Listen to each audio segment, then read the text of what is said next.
여러분 안녕하십니까? 광주 MBC 뉴스데스크입니다. 윤석열 국민의힘 대선 후보의 복합 쇼핑몰 유치 공약으로 광주 지역사회가 들썩이고 있습니다. 민주당은 이미 추진 중인 사안을 오도하고 있다며 반발하는 가운데 이준석 국민의힘 대표는 광주 소상공인들을 만나 이슈화를 계속 이어갈 계획입니다. 송정근 기자입니다. 윤석열 국민의힘 대선 후보의 복합 쇼핑몰 공약을 어처구니 없다고 비판한 송갑석 선대위 위원장이 또다시 나섰습니다.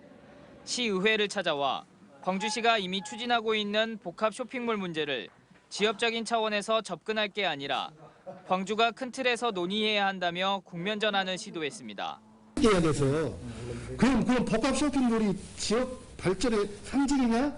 이런 식으로 하지 말라는 이야기잖아요, 지금. 그런 식으로 싸움이 붙지 말라는 이야기잖아요. 똑같이 이 사안을 바라보는 20, 30대 다른 시각도 있겠잖아요. 이용섭 광주시장도 소상공인과 상생할 수 있는 복합 쇼핑몰 논의를 시작하고 있다며 시 차원에서 사업에 속도를 내고 있다고 말했습니다. 그러면서 광주 GDP가 전국에서 꼴등이라는 등 더 이상 광주 시민들의 자존심을 훼손하지 말라고 비판했습니다. 어느 도시보다도 빠르게 발전하고 성장하고 있는 우리 광주의 이미지를 크게 훼손시켰을 뿐만 아니라 광주 시민들의 자존심에 상처를 주었기 때문에 정의당도 국민의힘의 광주 공약이 대형 복합 쇼핑몰뿐이냐며 양질의 일자리 공약을 제시하라고 논쟁에 가세했습니다. 하지만 국민의힘은 복합 쇼핑몰 이슈화를 계속 진행할 것으로 보입니다. 이준석 국민의힘 대표가 광주 지역 시민들을 만나 복합 쇼핑몰 유치에 대한 의견을 들을 예정이고 윤석열 후보도 전북과 목포를 방문해 호남 경제발전원 등을 이야기할 것으로 예상되고 있습니다. 이번 대선의 캐스팅 보터로 떠오른 청년층과 30대 여성층에게 민감할 수 있는 이 문제를 계속 꺼내들며 공세를 계속 이어간다는 겁니다. 여야 대선 후보의 광주 공약이 군공항 이전 등 이전과 다를 게 없는 상황에서 복합 쇼핑몰 논란으로 인해 광주의 대형 이슈나 사업들이 묻힐까 우려가 되고 있습니다. MBC 뉴스 송정근입니다. 20대 대선 공식 선거운동 중반에 이용섭 광주시장이 국민의힘과 날선 대립각을 세우며 목소리를 내고 있습니다. 시정도 제대로 알리고 지방선거를 앞두고 존재감도 부각시키고 이 시장으로선 손해볼 게 없다는 판단에 따른 행보로 분석됩니다. 한신구 기자입니다. 이용섭 광주시장이 광주 대선 이슈에 한복판으로 뛰어들었습니다. 지난주에 이어 오늘도 국민의힘의 복합 쇼핑몰 유치 논란에 대해서 강도 높게 비난하고 나섰습니다. 제대로 알지도 못한 채 잘못된 수치와 근거를 가지고 광주를 논란의 중심으로 끌어들이고 있다는 겁니다. 이준석 대표가 광주에 와서 복합 쇼핑몰 논의를 하겠다는 것은 전혀 혁신적이지 않다. 이거는 표만을 의식한 정치적 행위다. 광주시장이 잇따라 이렇게 목소리를 내고 있는 이유는 뭘까?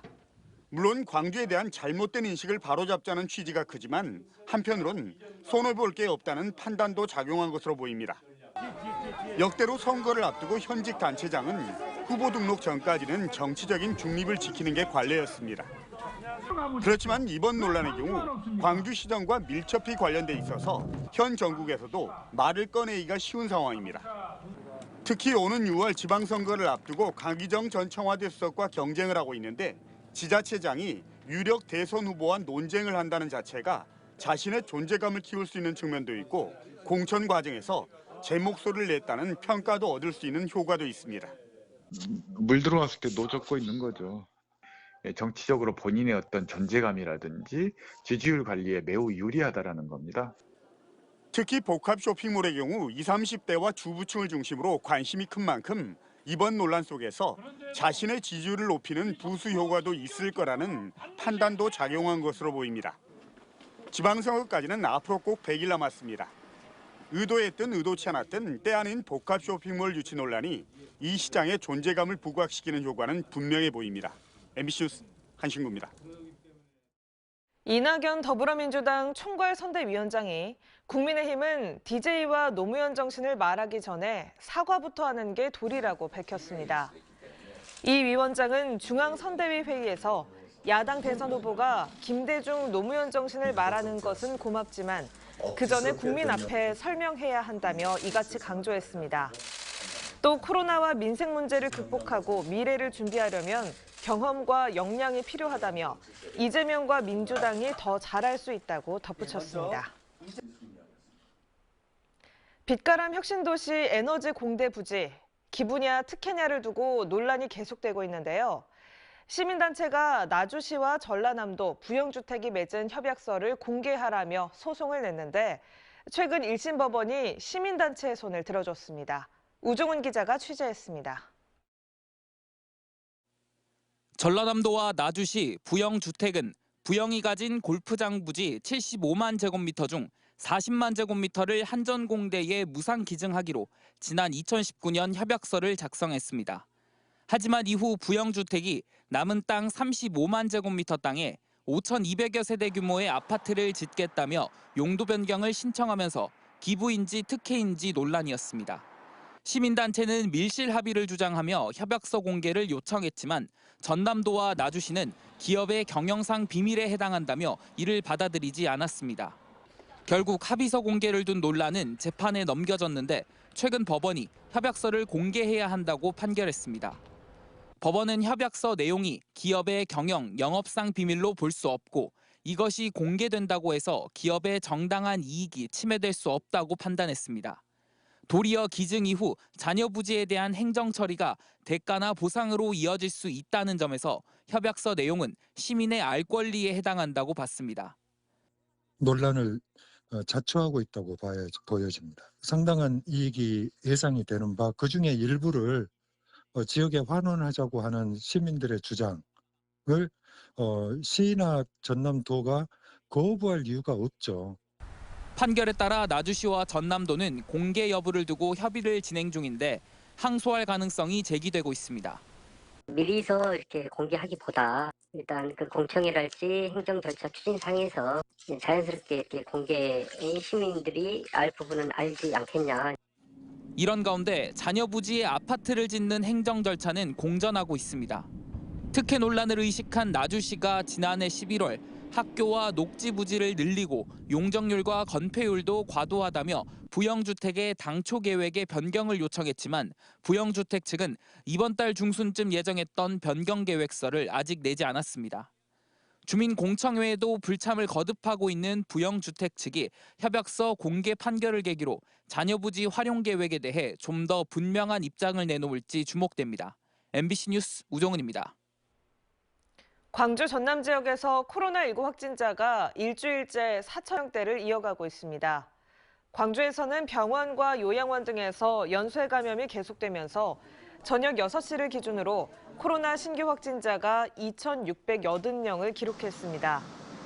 전남에서는 여수와 순천에서 각각 200명 넘게 양성 판정을 받는 등 22개 시군에서 1,550명이 새로 확진됐습니다. 광주 전남 지역 1일 코로나19 확진자는 지난 15일 4,000명을 넘어선 데 이어 일주일 연속 4,000명대를 유지하고 있습니다. 광주 아이파크 붕괴 사고와 관련해 피해자 배상 대책 논의가 시작됐습니다. 정몽규 현대산업개발 회장은 아이파크 분향소에서 분향을 마친 뒤 붕괴 사고 피해자 가족들을 직접 만나 피해 배상 대책과 절차 등에 대해 논의했습니다. 정 회장은 이용섭 광주시장과의 면담을 통해 화정 아이파크 피해 복구 등 전반적인 문제 해결에 대해 의견을 나눴습니다. 한편 피해자 가족들은 현대산업개발에 책임 있는 사과를 요구하며 장례 절차를 무기한 연기한 상태입니다. 광주시 선거관리위원회가 특정 대선 후보의 선거 현수막을 정당한 사유 없이 철거한 혐의로 광주 광산구에 사는 A씨를 검찰에 고발했습니다. A씨는 지난 15일 광주 광산구 자신의 직장 앞에 게시된 대선 후보의 현수막 1개를 무단으로 철거해 소각한 혐의를 받고 있습니다. 주차된 차량에 잇따라 불을 지른 40대 남성이 경찰에 체포됐습니다. 광주 남부경찰서는 오늘 새벽 1시 20분쯤 광주 남구 양림동의 한 주택가에 주차된 차량에 불을 지른 혐의로 40대 남성 A씨를 붙잡아 조사하고 있습니다. 경찰은 CCTV 추적 수사를 토대로 A씨가 라이터를 이용해 일주일 동안 차량 4대에 불을 지른 것으로 파악했습니다. 국립아시아문화전당이 한국관광공사가 선정한 외국인 방문객을 위한 안심관광지에 선정됐습니다. 아시아문화전당은 한국관광공사가 코로나19 확산과 관련한 단계적 일상회복 시기에 외국인 여행객이 안심하고 방문할 수 있는 방역 우수 관광지 125곳을 선정했고, 이 가운데 문화전당이 포함됐다고 밝혔습니다. 문화전당은 관광공사의 자문위원회 심사 결과 방역체계 구축과 동선, 관광객 관리 등에서 우수평가를 받았다고 덧붙였습니다.